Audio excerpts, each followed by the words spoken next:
Hi friends, welcome back to my channel Mrs Narendra vlogs. Friends, ఈ వ్లాగ్లో నేను chicken curry ఎలా చేస్తాననేది చూపించానండి. ఒకసారి వీడియోని చివరి వరకు చూడండి. ప్రాసెస్ వచ్చేసి, నేను ఇక్కడ చికెన్ తీసుకుని బాగా క్లీన్ చేసుకున్న తర్వాత ఫస్ట్ నేను ఏ కర్రీ ప్రిపేర్ చేసినా ఫ్రై చేసినా సరే ముందుగా ఉప్పు అనేది రాస్తానండి. కొంచెం కళ్ళుప్పు వేసేసి చికెన్లో కలిపేసి పక్కన పెట్టేసుకుంటాను. దానివల్ల ఏంటంటే చికెన్ చప్పబడదు అనమాట అండి. అలాగే మెత్తగా కూడా వస్తుంది, బాగుంటుంది టేస్ట్. స్టవ్ ఆన్ చేసుకుని మనకి కర్రీకి సరిపడా బాండీ పొయ్యి మీద పెట్టుకుని ఒక 2 స్పూన్ల ఆయిల్ వేసుకోవాలండి.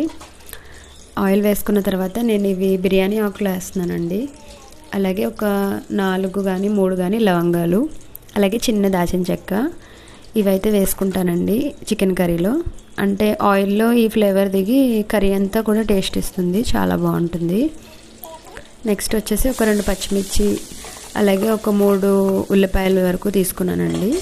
చిన్న ముక్కల కింద కట్ చేసుకుని వేసుకుని ఫ్రై చేసుకుంటున్నాను. ఎక్కువ మనకి ఆనియన్స్ తొందరగా ఫ్రై అవ్వాలి, తొందరగా మగ్గాలి అనుకున్నప్పుడు దీంట్లో కొంచెం ఆ ఉల్లిపాయల మట్టుకి సరిపడా కొద్దిగా రాళ్ళుప్పు, అలాగే పసుపు కూడా వేసుకుని మిక్స్ చేసుకుని మగ్గించుకుంటానండి. అప్పుడు తొందరగా మగ్గుతుంది, ఇంకా పచ్చివాసన కూడా తొందరగా పోతుంది, బాగుంటుందండి అలా చేస్తే. అలాగే నేను వీడియోస్ పెట్టి చాలా రోజులు అయిందండి, ఒక 3-4 డేస్ పైన అవ్వచ్చు.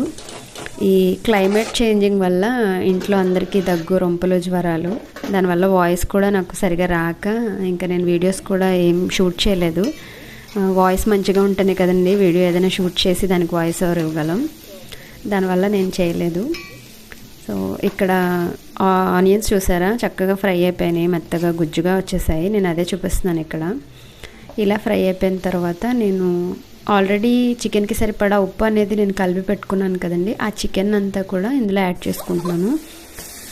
ముందుగా మనం ఉప్పు కలిపి పెట్టాం కాబట్టి చికెన్లోంచి కొంచెం వాటర్ అనేది రిలీజ్ అవుతుందండి. ఆ వాటర్ అయితే నేను వేయను కర్రీలో, నీసు వాసన వస్తుందేమో అన్నట్టుగా ఓన్లీ చికెన్ మట్టుగా తీసి వేసాను. అలాగే అల్లం వెల్లుల్లి పేస్ట్, దీంట్లోనే స్పైసెస్ అన్నీ వేసి నేను మిక్సీ పడతానండి. ఇంకా వేరేగా గరం మసాలా పొడి అయితే యూస్ చేయను, అదే వేసేసి మిక్స్ చేస్తున్నాను బాగా. ఎక్కువ ఆయిల్లో ఫ్రై చేసి మగ్గించుకుంటేనే టేస్ట్ బాగుంటుందండి. నేను మసాలా వేసి మూత పెట్టి ఒక 10 నిమిషాలు మగ్గించాను.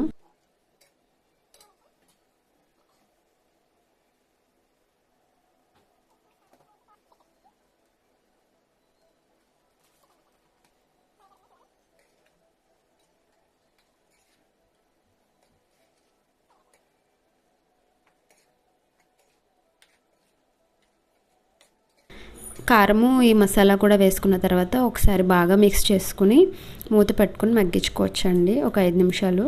తర్వాత ఒక 1/2 గ్లాస్ వాటర్ వేసుకుని ఉడికించుకుంటే కూర అనేది రెడీ అయిపోయినట్లే. నెక్స్ట్ ఇక్కడ మా బాబుకి కూడా హెల్త్ అనేది బాగాలేదండి, అందువల్ల నేను ఎక్కువ వీడియోస్ ఏం తీయలేదు. కానీ టైలరింగ్ కానీ పట్టుచీర ముళ్ళు ఇవి కానీ మంచి కంటెంట్ ఉన్న వీడియోసే వచ్చాయి. కానీ షూట్ చేయడానికి బాబుకు బాగుపోవడం వల్ల నేను ఇంట్రెస్ట్ పెట్టలేదు, చాలా వీడియోస్ మిస్ అయ్యాను. మీరందరూ సపోర్ట్ చేయండి, సబ్స్క్రైబ్ చేసుకొని లైక్ చేసి షేర్ చేయండి. ఇక నుంచి వీడియోస్ డైలీ వస్తాయండి, పెట్టడానికి ట్రై చేస్తాను. బాబుకి ఒంట్లో బాగాలేదని చెప్పాను కదండి, తనకి నార్మల్ ఫీవరేనండి. కాకపోతే చిన్న బాబు కాబట్టి నేను కొంచెం ఎక్కువ టెన్షన్ పడడం వల్ల వీడియోస్ అయితే ఏం చేయలేదు.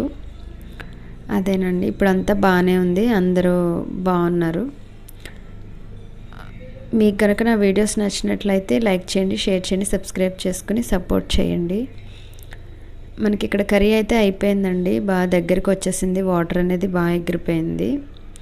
కర్రీ చాలా టేస్టీగా కూడా వచ్చిందండి ఈరోజు. ఎప్పుడూ సేమ్ ఇదే ప్రాసెస్ నేను ఫాలో అవుతాను. ఒకసారి మీకు ఈ ప్రాసెస్ నచ్చినట్టయితే ట్రై చేయండి, బాగా వస్తుంది.